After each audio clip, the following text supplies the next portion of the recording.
Nagpupumiglas ako nang maramdaman ko ang mga kamay ni Luis. He gently find his way inside me.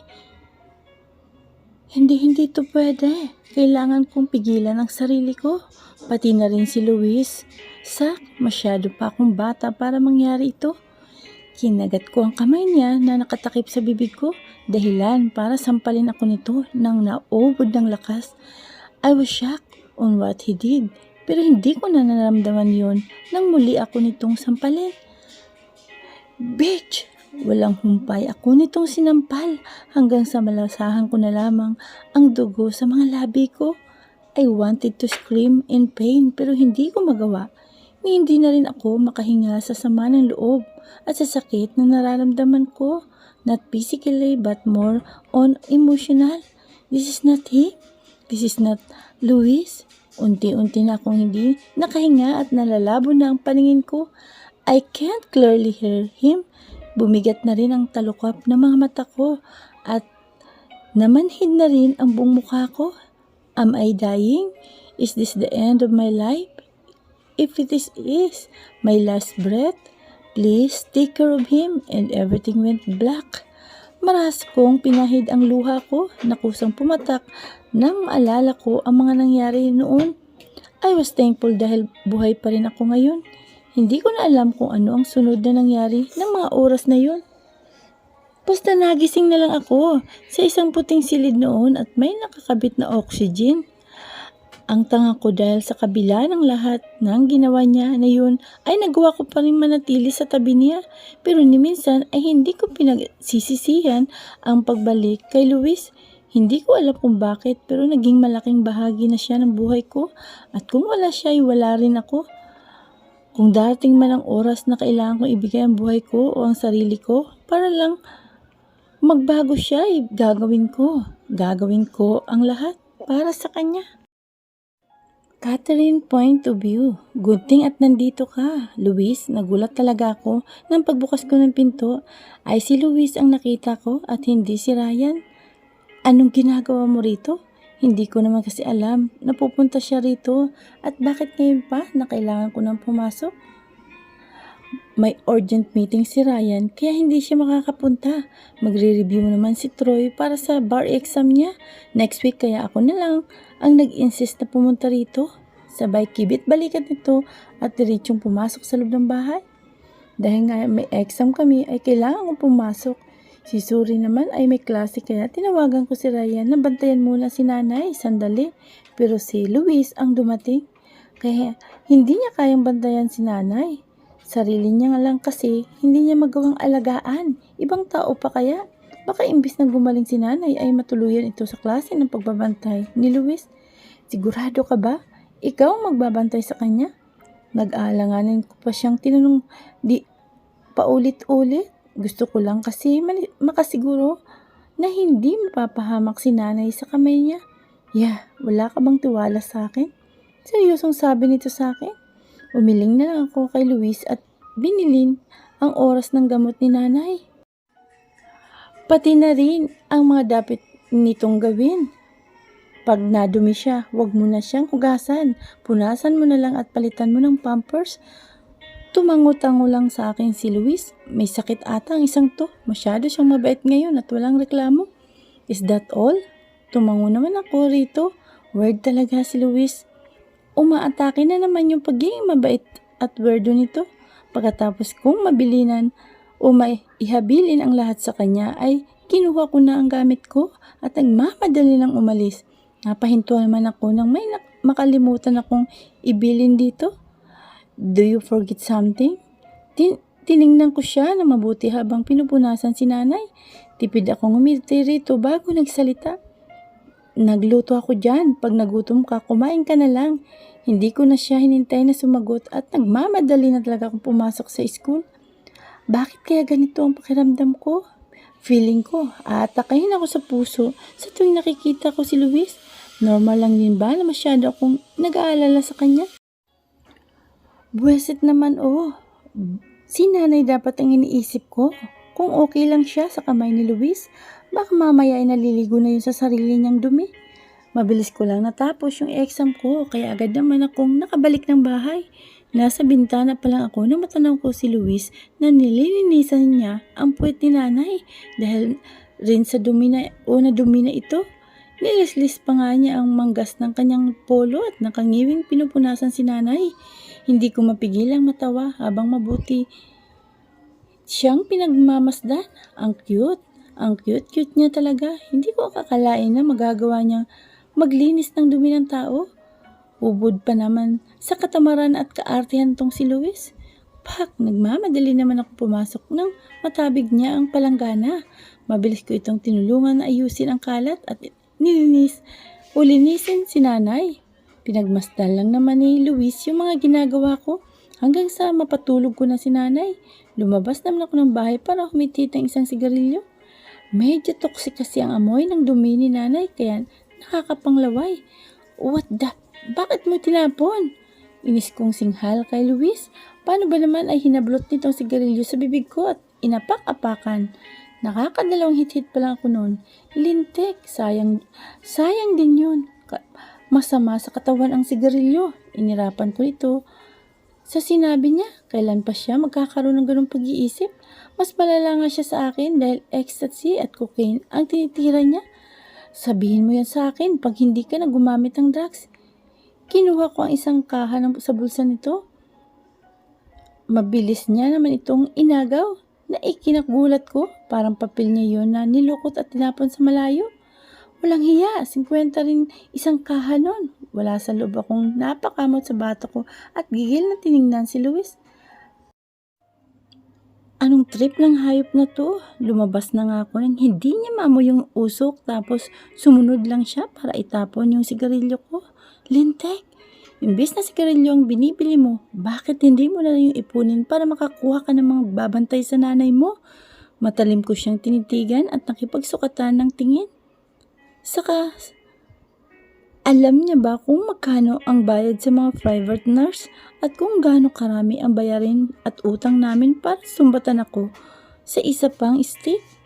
Hindi mo maintindihan dahil hindi mo naranasan ang maging mahirap, kaya wag ka na lang makialam. Tinalikuran ko ito pero mabilis nitong hinablot ang braso ko.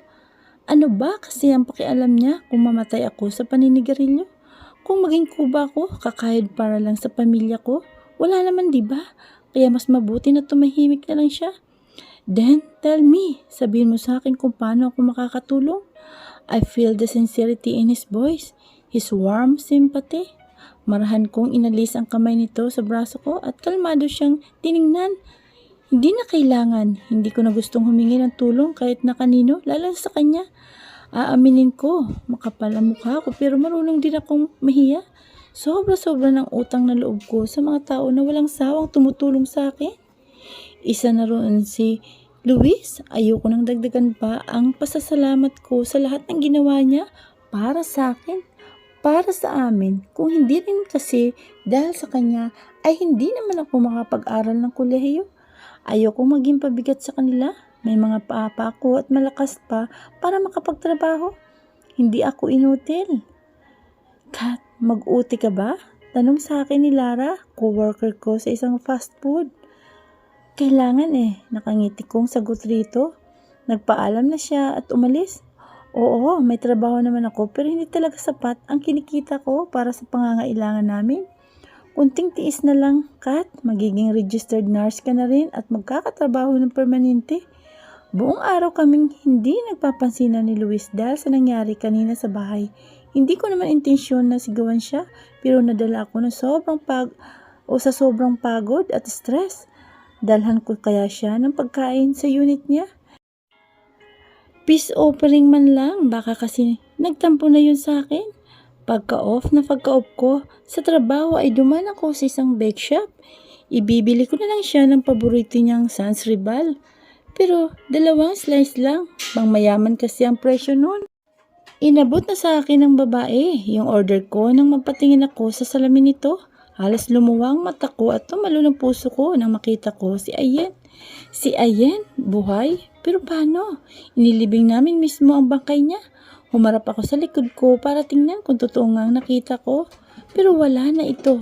Minumulto niya na ata ako dahil sa kamalditahan ko sa kanya noon. Wag naman sana. Takot ako sa multo. Pilit kong inalis sa isipan ko ang nakita. Namamalikmata lang siguro ko kanina pero ngayon hindi na ako namamalikmata. Kitang-kitang ko si Luis at ang isang babae sa couch. Ito lang pala ang dahilan kung bakit hindi niya ako tinatawagan at kung bakit hindi niya ako kailangang abalahin. Dahil may ibang babae siyang kasama. Dahan-dahan ko na lang sinarang pinto at nalulumong napasandal rito. Naramdaman ko ang kakaibang sakit na gumuhit sa puso ko. Kasabay ng pagpatak ng luha sa mga mata ko. Bakit ba ako nagkakaganito? Sanay naman ako na makita siyang may kasamang iba. 'Di ba? Pero bakit gano'n? Pakiramdam ko, binibiyak yung puso ko sa nakita ko. Hindi, mali ito. Masyado lang siguro ako na-attach sa kanya, kaya nagkakaganito ako. Tama, wala to. Bali wala lang to at walang ibang meaning ang nararamdaman ko. Ano ba, kambal? Sabi ko sa'yo si Troy na lang tawagan natin. Naistorbo pa tong si Luis. Rinig kong sabi ni Knight sa kabilang linya. Gago na to. Hindi ko naman sila iniistorbo pag may kinakama silang babae. Tapos ako ginugulo nila. Patay sila sa akin bukas. Akma namang papatayin ko na yung tawag na marinig kong magsalita si Light. Sige, si Troy tawagan mo. Pasundo mo si Kat dito. Mahirap mag-alaga ng lasing. Napakunot ang noo ko sa sinabi ni Light. Kahit na maingay sa kabila ay narinig ko ang sinabi niya. Lasing si Kat. Ano bang naisip ng babaeng yun at nag-inom? Walang kabog-abog na nagbihis ako at nagmamadaling lumabas ng unit ko nang may humawak sa binti ko. Where are you going? Hindi pa tayo tapos. Inis kong tinignan ng babae. Dinambot ko ang damit nito at hinagay sa labas ng unit ko. Leave! No! Mataray na sabi niya. Pinapainit niya talagang ulo ko. Nagmamadali ako at wala na akong oras na makipaglaro sa kanya. Hinablot ko ang buhok nito at kinalalagad palabas ng unit ko. Nangingiyak na sigaw nito sa akin. Nagalit siya. Nagmamadali akong makasakay sa elevator. Wala akong panahon sa mga tulad niya. Ang importante ay makarating agad ako sa LNB. Kailangan ako ang maunang makasundo kay Kat at hindi si Troy. Naiinis ako kay Troy dahil masyado silang close ni Kat. Marami silang alam sa isa't isa na sila lang ang nagkakaintindihan. Kaya kahit kaibigan ko si Troy ay hindi ko mapigilan ang mainis sa gagong yon. Agad naman akong nakarating sa LNB at nakita ko naman agad si Knight na may kahalikang babae. Hinata ko ito at diretsong tiningnan. Gago ka pre, huwag kang istorbo. Ako nang halik ulit ang ito nang habulin ko ulit ito. Gago pala to ha. Ako ang inistorbo nila sa rurok ng kaligayahan tapos hindi ako papansinin. Susuntikin ko kaya siya. Where is she? Inis kong tanong kay Knight. Ngumuso ito kaya sinundan ko ng kung saan ito nakatingin. Umakyat yata lahat ng dugo ko sa ulo nang makita ko siyang may kasamang lalaki habang nakikipagsayaw sa gitna. Kailan pa siya natutong mag-bar? Mali ata na sinama ko siya noon dito. Hindi ko dapat talaga siya sinasama sa ganitong lugar. Lahat kasi ng lalaki ay napapatingin sa kanya. Sabi ko naman sa inyo, tatayuan ang lalaki pag sikat ang nakita. Agad kong lumapit sa kanila at hinila ito palayo sa lalaki na agad kong sinuntok nang makita kong pinisil nito ang puwet ni Kat. Taina, walang pwedeng humawak sa kanya. Ako lang. Pak, bro, anong problema mo? Sigaw nito sa akin at takmang tatayo pa ng tadyakong ko ito sa mukha. Tarantado ka. Hindi ata nakakakilala ang isang to. At sinisigawan pa ako. Don't you dare touch my property or else I'll kill you. Puno ng pagbabanta ang boses ko. Nakinaurong naman ng bayag nito. Tche, coward. Walang sabi ko na lang na kinaladkad si Kat palabas ng bar. Pasalamat pa sila at nagawa ko pang magpigil kung hindi. Manghihiram na siya ng mukha sa aso. Mabilis kong natangay si Kat dahil na rin sa wala ito sa ulirat. Hindi ko pa siya nakitang malasing pero sabi ni Ryan ay hindi daw magandang malasing ang babaeng to. Kaya gano'n na lang ang pag-aalala ko kanina. Malaman kong nakainom siya. Ibinalibag ko ito sa loob ng sasakyan. Sumakay na rin ako at akmang papaanda rin na rin ang makina nang marinig ko siyang tumatawa. Iiling-iling na lang ako nang hindi ko maintindihan ang sinasabi niya. Lasing na nga siya at baliw na rin. Iyak tawa ang ginagawa niya hanggang sa makarating kami sa unit ko. Ibinaba ko siya sa kama nang hatakin ako ni Kat at halikan. Nagulat ako sa ginawa niya pero mabilis na namuo ang init sa buong katawan ko. Sinabayan ko ang bawat halik niya at pumaibabaw sa kanya. Masyado akong nadadala sa klase ng halik niya. She's a good kisser. Uhaw na uhaw kong kinagat ang ibabang labi niya at gumapang ang kamay ko papunta sa malusog nitong dibdib. As she grow up, ay lalong nagiging magandang pangakatawan niya and I made it to fit in my hands. I remember the first time I touched her. The first moment I feel her blessed in my fingers. Napabitaw ako sa halip at napasabunod sa sarili ko nang maalala ko na muntikan ko na siyang mapatay noon dahil sa pandidilim ng paningin ko. Hindi na pwedeng maulit yun at hindi ako papayag na ako pa ang dahilan kung bakit siya masasaktan. Isa sa dahilan kung bakit hindi ko siya magawang angkinin ay dahil natatakot ako na baka masaktan ko siya. When I became hysterical, I am out of my control. I am not the Louis Sacdino. Pinagmamasdan ko ang mahimbing na natutulog na si Kat. Hinawig ko ang ilang hibla ng buhok nitong nakatabon sa mukha niya at inipit sa tenga. She had rosy cheeks and sexy lips with pair of almond eyes. Napahawak ako sa labi nito at pinaglakbay ang daliri ko sa maninipis at mapupula niyang labi. Bababa sa liig niya at sa dibdib nito hanggang sa tiyan niya. I stopped to her belly and kissed her soft and sweet lips. I stared at her. For a moment, hindi ko mapigilan ang mapangisi habang pinagmamasdan siya. It was a fucking hard for me to control myself, not to own her and take her every time I saw her. Lalo na ngayon ay pwede kong gawin ang lahat ng gusto ko sa kanya dahil wala naman itong malay at nasa ilalim pa ng espiritu ng alak. But I can't. I want her to give herself to me with her own will. No force and no threat. I will be her own choice, and it will satisfy and feed my lust.